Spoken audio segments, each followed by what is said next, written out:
प्रभु के नाम की तारीफ हो कि प्रभु ने इस समय अपने कदमों में आने के लिए हमें अनुग्रह दिया कि हम उसकी उपस्थिति में बैठकर उसके जीवित वचनों के ऊपर मनन कर सके। तो आइए परमेश्वर के वचन में से हम पढ़ेंगे पहला तीमुथियुस 6 अध्याय उसका 10 वचन।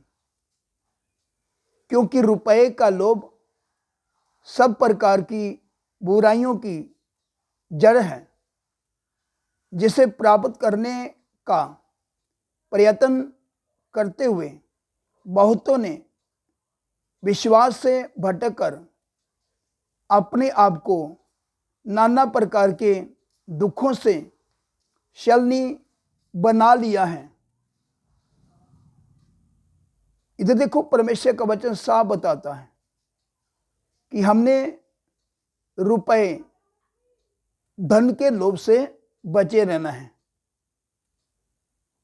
क्योंकि परमेश्वर का वचन हमें दो बातों से भागने के लिए बोलता है, दो बातों से बचने के लिए हमें बोलता है। ये दोनों बातें विश्वासियों के लिए और सेवकों के लिए बहुत खतरनाक हैं। आज ज़्यादातर सेवक लोग और विश्वासी लोग इन्हीं दो बातों में फंसते हैं और बहुत सारे फंस भी चुके हैं और कितनों ने अपना जीवन बर्बाद कर लिया है। मगर मेरे लिए और आप सबके लिए इस समय प्रभु अपना वचन भेजकर हम सबको सुचेत और खबरदार करते हुए हमें जागृत कर रहा है, ताकि हम इन दोनों बातों में ना फंसे, हमारा जीवन बर्बाद ना हो। इसलिए आइए ध्यान से सुने परमेश्वर का वचन हमें क्या बताता है। परमेश्वर का वचन बताता है, आइए परमेश्वर के वचन में से पढ़ेंगे पहला कुरिन्थियुस का 6 का 18 वचन। व्यभिचार से बचे रहो। जितने अन्य पाप मनुष्य करता है वह देह के बाहर है, परंतु व्यभिचार करने वाला अपनी ही देह के विरुद्ध पाप करता है। देखो, जो साफ परमेश्वर का वचन बताता है कि व्यभिचार से बचे रहो। परमेश्वर हमें इन दो बातों से भागने के लिए बोलता है कि हम इससे बच सके। हमने इन दोनों बातों से बचकर रहना है, क्योंकि परमेश्वर का वचन बताता है।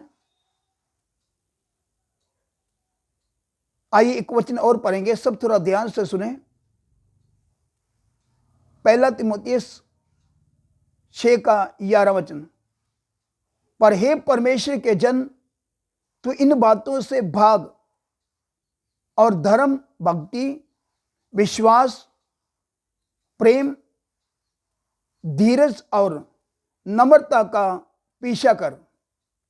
देखो, इधर परमेश्वर का वचन बताता है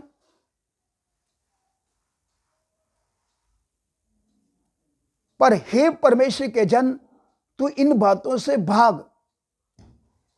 परमेश्वर में इन दोनों बातों से भागने के लिए बोलता है कि हम इन दोनों बातों से बचे रहें। ये दोनों बातें हम सबके लिए खतरनाक है।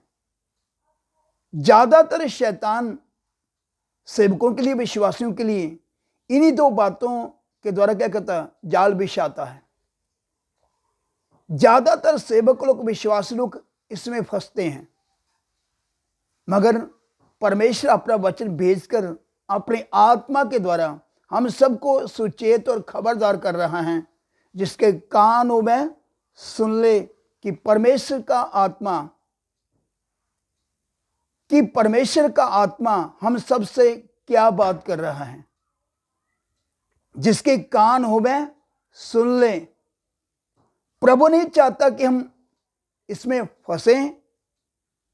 हम प्रभु की उपस्थिति में प्रार्थना के साथ बने रहें, ताकि हम इन दोनों बातों के ऊपर जयवंत हो सके और हम अपने प्रभु के लिए तैयार हो सके, इससे पहले कि हमारा प्रभु बादलों में अति शीघ्र आ जाए। हम अपनी तैयारी को पूरा करते हुए जय के ऊपर जय पाते हुए हमने प्रभु के साथ बादलों में भेंट करना है, उससे मिलन करना है। प्रभु आप सबको आशीष दे। आमीन।